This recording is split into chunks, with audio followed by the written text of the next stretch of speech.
What is up, everybody? What is up? LSUODYSSEY.com. In the house.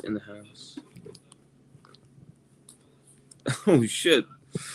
That's us talking on another device at ourselves. That's hilarious.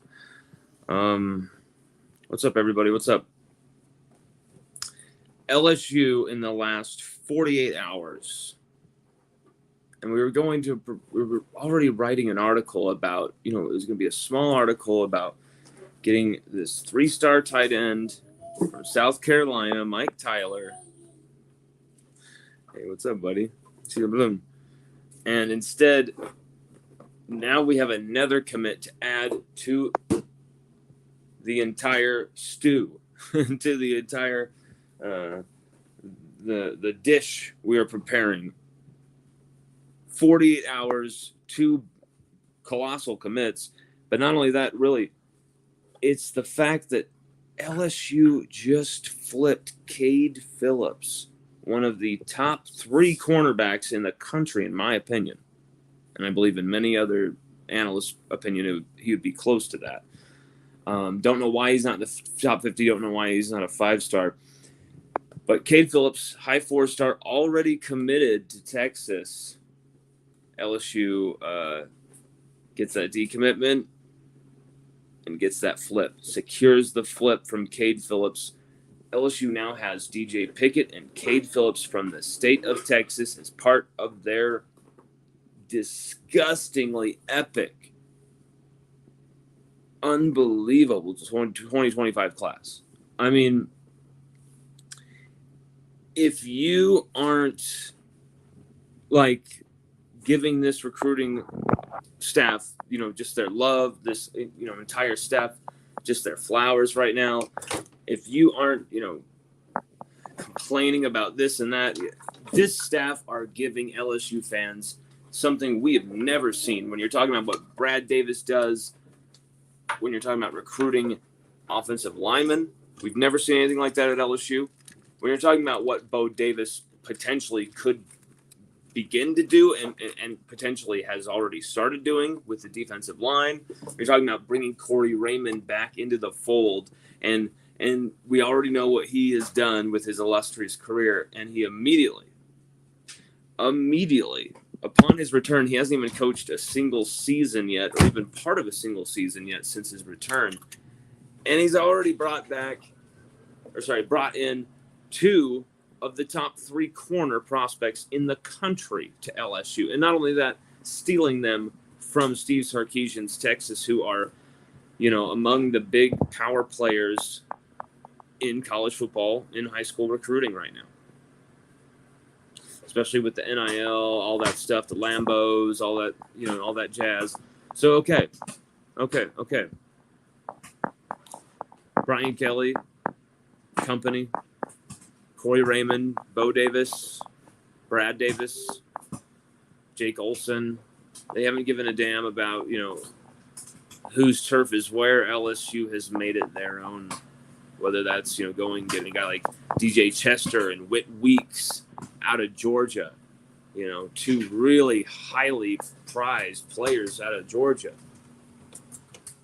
Whether you're talking about securing that fence around Louisiana by keeping Will Campbell, keeping Emory Jones, making sure Malik Neighbors doesn't leave the state.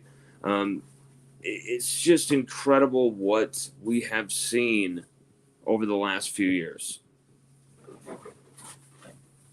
Actually, keeping Malik Neighbors in the state was actually a win by Coach O, a last-second win by Coach O and Mickey Joseph. So, no, my bad there. That doesn't count for Brian Kelly and company. But still, what this staff are doing with the 2025 class, I know some people freaked out when we lost to Corian Moore and the number 1 overall ranking for the class. And I'm not sure where these 2 bring LSU's ranking for the 2025 class, but it doesn't really matter to me at this point. If LSU can keep Bryce Underwood, if LSU can keep some of these defensive pieces that they've brought over, when you're talking about a guy like CJ Ross, he might not be a top 100 player. He might not be a 5-star. but he is the right type of player for LSU, right type of player for Blake Baker to be coaching and developing, and it's just you have a good feeling about where LSU have gone with the 2025 class. This is a really good time to be an LSU Tigers fan. Like, really, I've said it before. Like, this is really a golden age when you're talking about recruiting for an LSU fan. And some people are just, we want more. We want to make sure we're the number one class every year. It's like that kind of stuff isn't realistic usually. You have to build up to that stuff. You have to at least stockpile status, wins, championships, money, status. You have to stockpile all that to get to that level. And you're seeing Brian Kelly and company, yeah, maybe they haven't won a championship yet. But they're saying the reason we haven't won a championship yet is because you aren't playing for us yet. Because you haven't won the purple and gold yet. And that's an easy thing to sell. You don't even have to sell that to come to play at LSU. It sells itself. It just then becomes up to location and whether people, have the balls to make the move, really. And you've seen some players answer that call. Jaden Daniels, Joe Burrow did. They won Heisman trophies for doing so. Joe Burrow won a national championship, was the number one overall pick. Jaden Daniels won, 5-6 other national awards. If his defense could have tackled someone or done, had a sack once in a while, made a turnover once in a while, he would have been at least competing for a championship. And, number 2 overall pick, going to the right franchise who are going to really protect and have him be their guy in Washington. That's a big move for Jaden Daniels there as well. So you've seen going to LSU pay off. You've seen out-of-state guys wonder, question whether they should make that move, that gamble. And they do, and it pays off for them.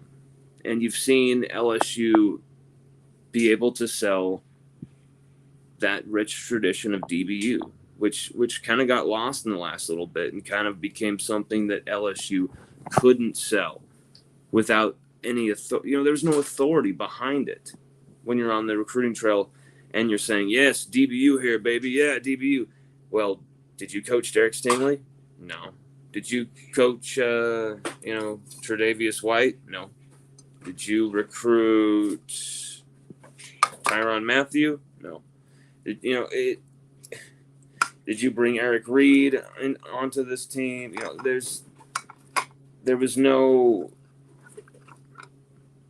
legitimacy because it wasn't the guys who did the work, who made it happen. And Corey Raymond, Ron Cooper, really made DBU what it is to this day. That's why we call Corey Raymond the DBU Miyagi. And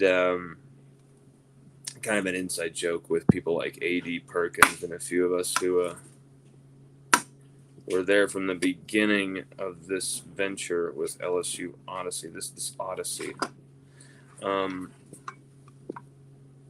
I cannot believe what Corey Raymond has already done since within months of his hiring. I have a question for you if you don't think Corey Raymond was the right hire and blah, blah, blah, blah, blah, blah. Would LSU have DJ Pickett without Corey Raymond coming on staff? No.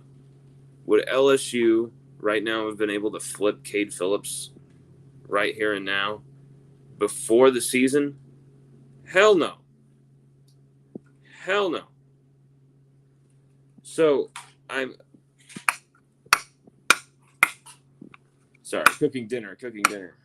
Waving around this butcher knife looks crazy. Sorry about that. That's for a fact. I'll put that in the sink. Be careful. Don't run your car into me, man.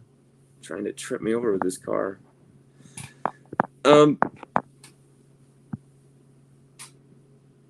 This is a special time in LSU recruiting because this type of stuff bringing in Trades Green. We would have lost a guy like Trades Green a few years ago. Like, we would have lost him to Alabama or Georgia, more like it. I bet he would have gone to a place like Georgia.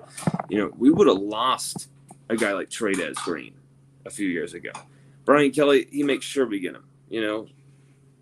Within just a few instances of Kelly's being hired, he makes sure that some of the guys who were committed to LSU's class, like, the 5 stars, Harold Perkins, Will Campbell, Walker Howard, and even though he wasn't a 5-star, he should have been, Emory Jones.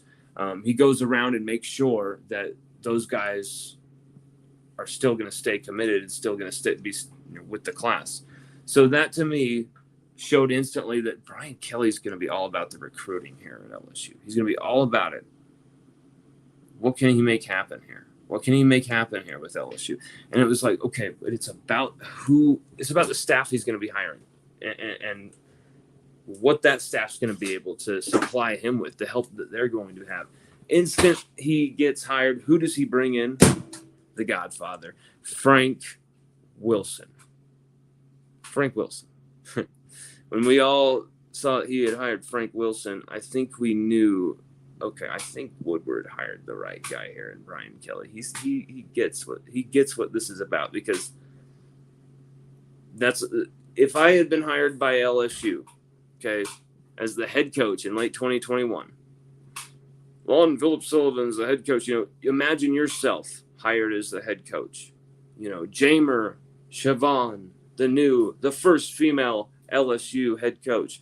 Nurse Court, the first female head coach of LSU. Imagine yourself, Fred from Plano, the first LSU head coach. Who was the first person you were going to hire to lead your recruiting in Louisiana, to make sure you put that fence around Louisiana? Without even a thought, it was bring Frank Wilson the hell back from McNeese and get him back onto this staff, where he should have never left, to University of Texas, San Antonio. And what does Kelly do? Boom. And not only that, he goes and he makes sure he goes and gets a guy like Cortez Hankton, who can recruit in Louisiana, can recruit and seal down a place like New Orleans with that St. Aug background. But also that, not only that, but Cortez Hankton has a way of being able to recruit in Florida, a way to be able to recruit in Georgia, as we know, a way to be able to recruit in Texas, and he's proven that. So you've got a guy who's got that same recruiting domination map in really the 4 big states that you have to cash in on if you're going to be a top program in college football. You have to hit them big in Texas. You have to hit them big in Louisiana, at least be able to steal 1 or 2, or get the guys that LSU overlooked and that LSU forgot about and that LSU didn't offer, quick enough. You have to go and get those guys. You have to take care of your own home state, which would likely be in the Southeast. And then you got to get Florida. You got to seal up Florida. So really it's about Florida, Georgia, Texas, and of course, Louisiana. And if you recruit those states and lock those states down, you have a very, very, very good chance of being a championship program. LSU have now had top 5 classes since Kelly's arrival. Top 5 classes since Brian Kelly's arrival. Sage, it's a little loud. It's a little loud.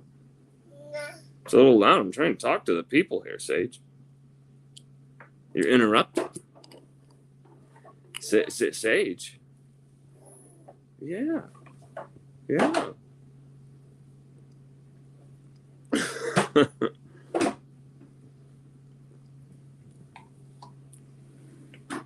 He's such a smart little guy. He knows when you're just joking with him and stuff. He's so funny. Hey, Sage, eat your hot dogs. Something quick. Something to tide you over for a second. Mama's about to be coming back in the next 10 minutes or so, and then you'll be getting something good from her.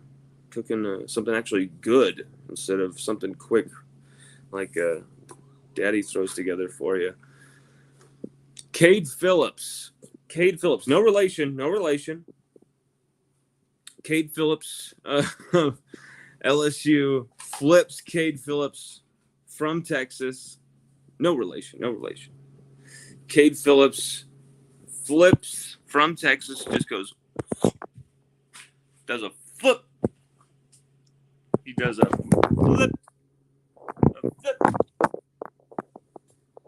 He does a flip over from Texas to good old LSU, Baton Rouge. So, what a big recruiting win. He wants to be developed by the best, Corey Raymond, who doesn't, just like DJ Pickett. And this is a big deal because LSU we were screwed when it comes to recruiting defensive backs lately. It wasn't working out for us recruiting defensive backs in the recent times. There was a lack of depth there that was apparent. When you're having to go get 6-7 guys out of the transfer portal in 2022 just to bridge that gap, yeah. And then 2023 you have to do it again. Something's up, something's wrong here, and Corey Raymond, his last recruiting cycle, his last recruiting class sucked at LSU. He only signed one guy, two guys, Demarius McGee and LT Welch, neither of whom are still on the team as of last season. And Demarius McGee did nothing. LT Welch played a few games, got burned for a few touchdowns, had one or two pass breakups, could have been a great player at LSU. It just wasn't meant to be, sadly. Great kid, though. But Demarius McGee, we just never really saw anything from him. So you just got two guys in those two cycles. Two guys in those two cycles, LT Welch in 2021 and Demarius McGee in 2020. Crazy. And I understand Coach O's entire recruiting operation was kind of going downhill at that point as well. And so, of course, Corey Raymond would fall prey to that too. But LSU were in the place they were because of some of the mistakes by Corey Raymond in that last recruiting class. Some of the lack of, he couldn't win with some of these guys, and that was because of the pandemic affecting the recruiting as well. 2020 greatly affected that recruiting staff because that recruiting staff thrived off of in-home visits. They thrived off of in-person interaction, just like Corey Raymond does. And so you take that away from a recruiter, it's going to have an effect. And so that's what you saw. He goes to Florida for a few years, comes back now, and things are looking like it's going back to what it used to be at LSU when we are pulling in the top guys from Texas every cycle. We're pulling in the top guys from Florida every cycle, or one or two. We're getting a top guy from Georgia, and then we're locking down the state of Louisiana. And that's what it's starting to feel like, is that Brian Kelly, championship or not, has already done what is necessary on the recruiting trail to make one happen, to manifest one, right? So it's only a matter of time, in my opinion, if we can hold on to this class. This 2025 class is unbelievable. When you've got a guy like Bryce Underwood, who, people are comparing him to Cam Newton, and it's not hyperbolic. They're comparing him to, they're just throwing all these kind of crazy comparisons around that you don't really want to put pressure on this kid, comparing him to Cam Newton and all this stuff. But he is that generational talent as a quarterback. When you watch what he does as a pure passer, when you watch what he does as a dual threat, his pocket presence, his just alien next level vision with the football, his athleticism, the Belleville prospect is a generational talent of a quarterback that's coming to LSU. And in my opinion, second he's on campus, he is playing. And you have to play him as long as he's there, because you have to take advantage of what you like. Just like Johnny Manziel at Texas A&M, just like a Cam Newton at Auburn. These type of generational talents, a Joe Burrow, you're playing them. And you're playing them until the wheels fall, because like these are guys you're never gonna see again. You know, like you're gonna have to Jaden Daniels, you know, those type of rare talents that just do something that you just cannot be replicated.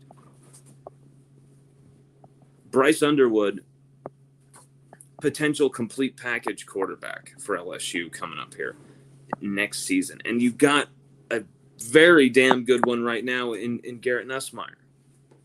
And then you got a really damn good backup in Ricky Collins.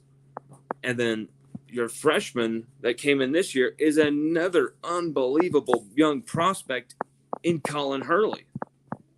Colin Hurley doesn't really get much attention, but he is an absolute freak himself in the same mold. And now he's had, you know, a spring camp, a spring game with some, you know, success, and a fall camp of some experience to call back on. So Colin Hurley, who knows how he's going to factor into LSU's picture here. Obviously, it looks like someone's going to leave. Obviously, Garrett Nussmeier will probably go to the NFL after this season if it's strong enough, or perhaps after 2025. And then you would be having Bryce Underwood probably redshirt a season. It would be very interesting, because if Nuss, you would almost want Nuss to have a very stratospheric season in 2024 so that he would ball out and then cash out, be a top 5 pick, take LSU to, you know, the cusp, or deliver a national title, so then it can clear the stage for Bryce Underwood to start as a freshman, or to at least battle it out with Colin Hurley. Because here's the thing. If Bryce Underwood comes to campus and Colin Hurley beats him for the job, you can't just be like, okay, we're going to start Bryce Underwood anyway. Colin Hurley now has had his game raised anyway already, just this fall camp. Believe that or not, it's going to happen. That's what happens when you play against the best and you get reps. Repetition. Practice makes perfect. He's already gotten better as a quarterback. That's a reality. And so I think maybe you let those two battle it out in 2025, Bryce Underwood and Colin Hurley. But either way, very interesting. Kind of went down a rabbit hole there. I mean, you got Caden Durham as a running back on this team right now, this current team, as a true freshman who just barely came on campus. He looks like he can play football right now. Looks like he could play reps in the SEC right now, making spin moves and doing all this stuff. Like, it's slippery, very slippery runner. We got some comments. Oh my God, it's my man Fred from Plano. And is that a photo with him and Joe? That's him and Joe Namath. Oh my crap. Wow. Yeah, sorry if that wall looks a little bare. We took something down recently. We're going to put something back up there. Something insane. Just, I'm so glad to have it back. And we've kind of added to it a bit. And it's perfect, just in time for season. Yep, here's some charms. He's saying charms. Fred from Plano says, the way that Brian Kelly is methodically and meticulously building this LSU football program reminds you most of which championship winning college coach?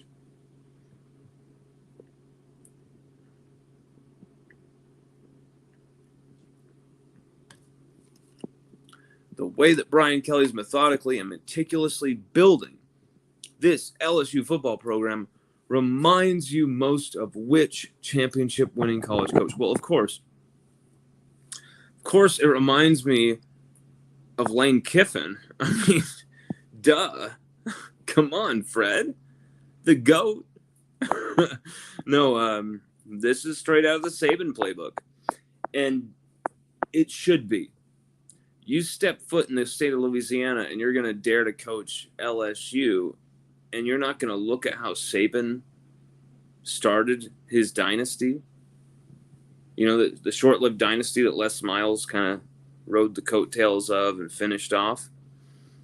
In more ways than one, finished off, meaning he completed it by getting at least a second championship and then taking them to a third. But he finished off because he ruined it at the same time. Of course you're going to seal up the state of Louisiana. That's number one. That's number one. And Kelly did that. And he did it in a very smart way, because something that I was always freaking out about is, why the hell isn't Coach O getting former players involved? Why isn't Coach O letting former players around the team, around practices?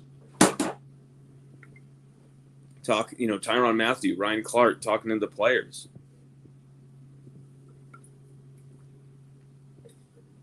And what do you see now?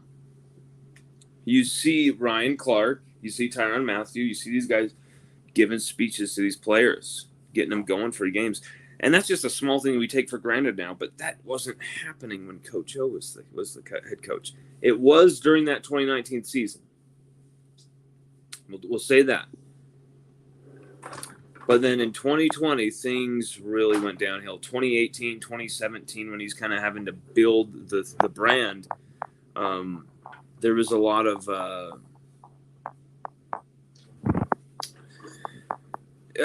I don't want people to think I hate Coach O or I'm talking bad about Coach O, because I actually think Coach O is extremely underrated, extremely disrespected, and extremely overlooked. I think what he did for LSU has been completely forgotten.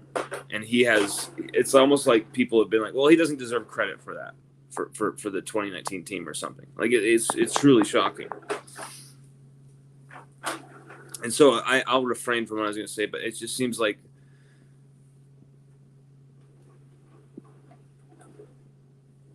Coach O did something that Brian Kelly might be able to replicate in the aggregate by winning a lot of titles, multiple titles, 3, 4, 2, 3, and doing it in a brilliant way. It might equal what Coach O provided for us fans in 2019, but I'm not sure if that can be possible, because let's just be real here.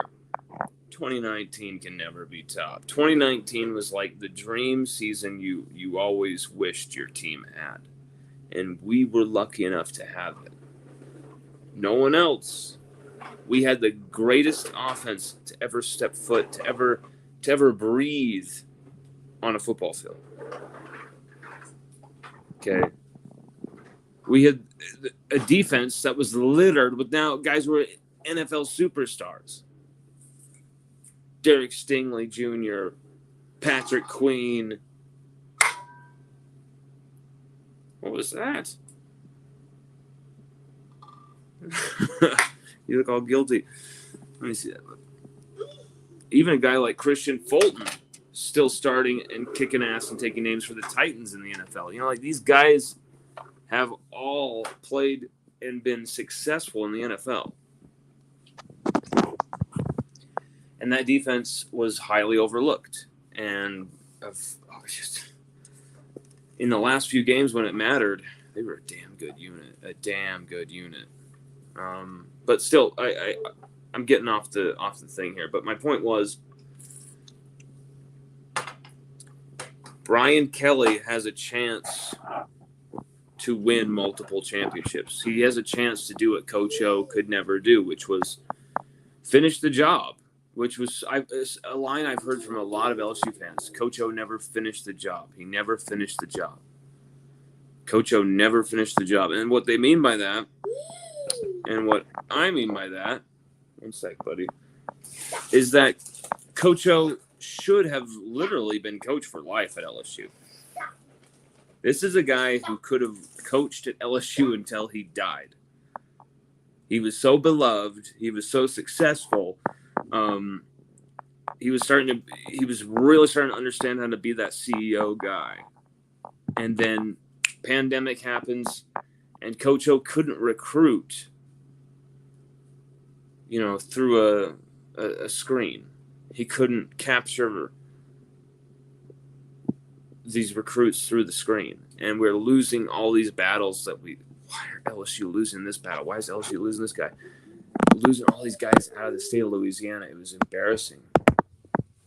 And it's not all on Coach O. It was actually a lot of stuff that Coach O couldn't control.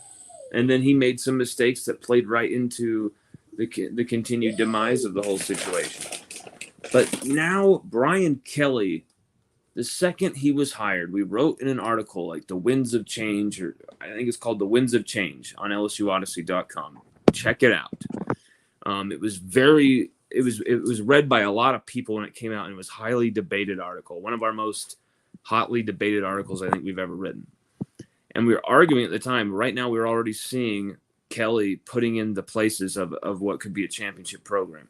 And right then he was firing a guy like Blake Baker. He was firing a guy like Corey Raymond. He, getting rid of Jake Olson, who would end up being his safeties coach. So, missteps by Kelly were made right there. At the same time, he's coming in and making sure we're going to keep Harold Perkins. We're going to keep Will Campbell. We're going to keep Walker Howard. I get it, Walker Howard left, but still, you keep the 5-star Louisiana quarterback who you couldn't fathom leaving to Ole Miss for literally no reason. You for some chump change really, and Kiffin's daughter.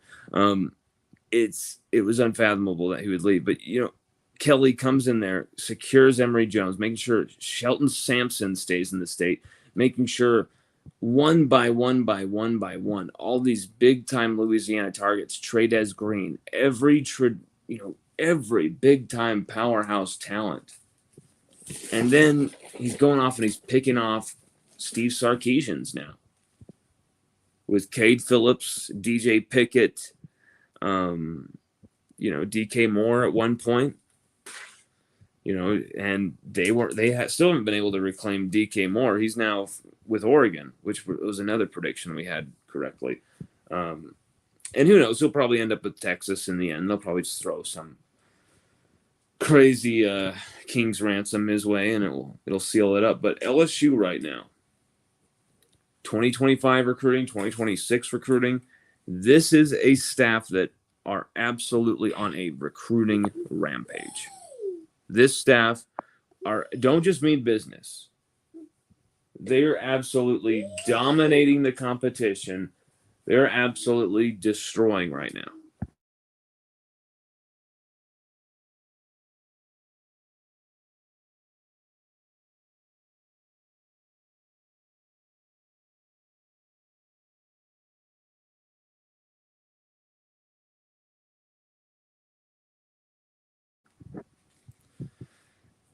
The One-Eyed Scout says, the young fellas in the DB room have me very excited.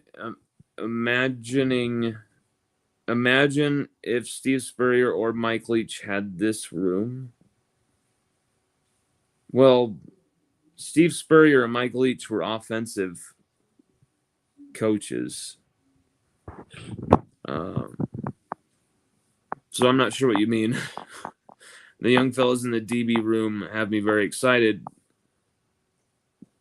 Imagine if Steve Spurrier or Mike Leach had this room. That doesn't really make too much sense. Oh, you mean quarterback room? Okay. I'm like, what? Yeah, okay. Quarterback room. Yeah, okay. Yeah, it's loaded. It's loaded. As we just went through. And Ricky Collins, I haven't been in love with everything he does. I haven't been in love with every, mechanic he has, or I see some flaws there. I see some rawness to his game that he really needs to shake off, but really he's only going to do that through playing in games. I'm worried he's not going to get that game time at LSU. I'm worried he's going to be caught, in this, it sucks because these quarterbacks get caught in this situation where they're like stuck between, the chosen one and that's about to come in and the guy that's the chosen one right now. But they were the chosen one at one point, but now they're kind of, where are they at? They're kind of in between. And there's a lot of these guys. Garrett Nussmeier was one of these in-between type of guys for a while. He was kind of cast out and kind of forgotten.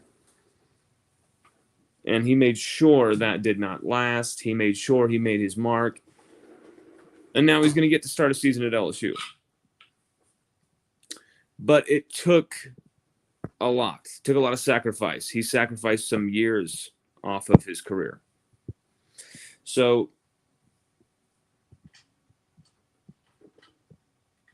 I think there's going to be a domino that's going to fall, and I think you're going to see one of these quarterbacks leave, possibly two. When you're talking about, Underwood, Hurley, Collins.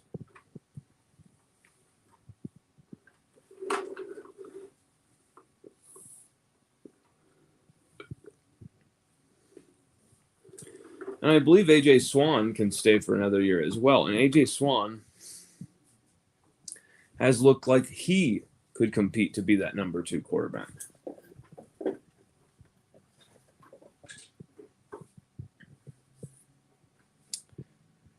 So this is a loaded LSU roster right now, and I think there's a lot of guys that people are just overlooking.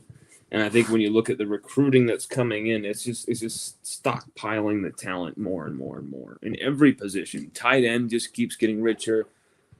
Receiver is, as we know, bottomless talent there. Quarterback is becoming QBU right now. You've got a very serious, brilliant recruiting staff for this LSU Tigers.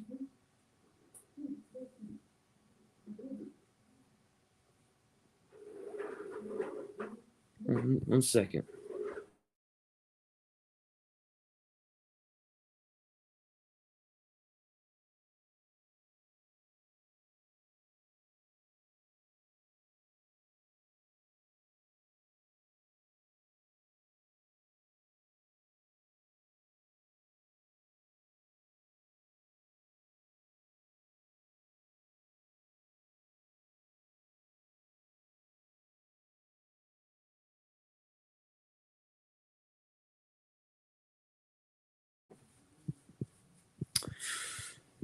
Salt Lake City meth heads. Look crazy out there, people. Jesus. Lord have mercy on their souls. Sage has a balloon that he's running around with. Is that a balloon? Is that a balloon? Anyway, LSU flip Kade Phillips. Some people call him a safety. He might turn into a corner. I think under Corey Raymond, potentially could be used at both. Whatever he's going to be, defensive back under Corey Raymond, he will be developed at the elite level. They will find the right exact role for him. We have seen Shea Dixon call this on threes. Shea Dixon, who I consider to be the number one voice in recruiting, covering recruiting, the number one writer of recruiting, the number one coverage of recruiting.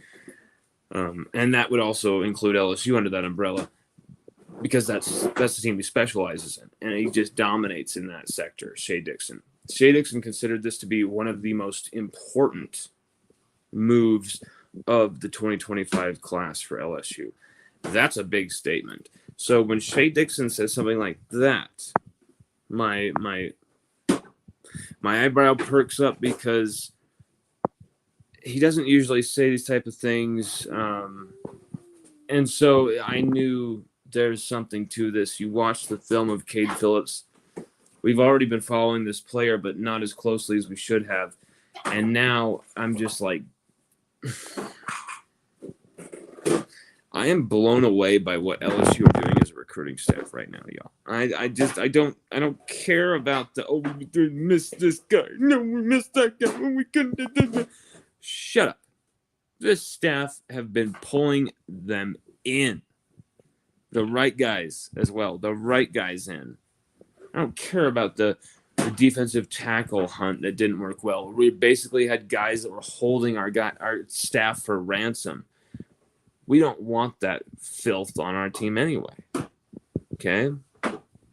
Nowhere near LSU's program.